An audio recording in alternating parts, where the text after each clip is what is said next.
व्यक्ति की नमन करना चाह जिस डुग्गर प्रदेश में जन्म लेता है उसकी क्या खासियत है। मेरी डुग्गर क्या मेरी पहचान है, उस ऊपर लिखी थी मेरी एक और कविता। धरती दा जो स्वर्ग खुआंदा भारत दे सिर दा ताज है। शेर बकरी ने किट्ठे पानी पीता, संतूर इत्थों दा साज है। त्रिकूटा पहाड़े पर मां वैष्णो, अमरनाथ शिव दा वास है। शूरवीरे दी धरती डुग्गर, शहर मंदरे दा खास है। कलाड़ी कुलचा राजमा चौल, कलाड़ी कुलचा राजमा चौल, अंबल बबरू घ्यूर है। तवी चना मुबारक मंडी, अखनूर जिला मशहूर है। परमंडल च छोटा काशी, पद्मा इथों दी शान है। पाडर च नीलम, लिथियम रियासी दी पंछान है। बसोली चित्रकला मशहूर, पशमीना कश्मीर दा शाल है।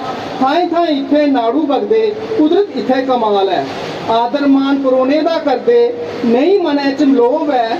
मखीर मिठी भाषा डोगरी, भोले इत्थों दे लोक है। पूरी दुनिया च इक गै विभाग, पूरी दुनिया च इक गै विभाग, डोगरी जिसका नां है उस विभाग का अहूँ अध्यापक पदम मेरा नाम है। शुक्रिया, धन्यवाद। क्या बात है, बहुत बहुत बहुत सुंदर।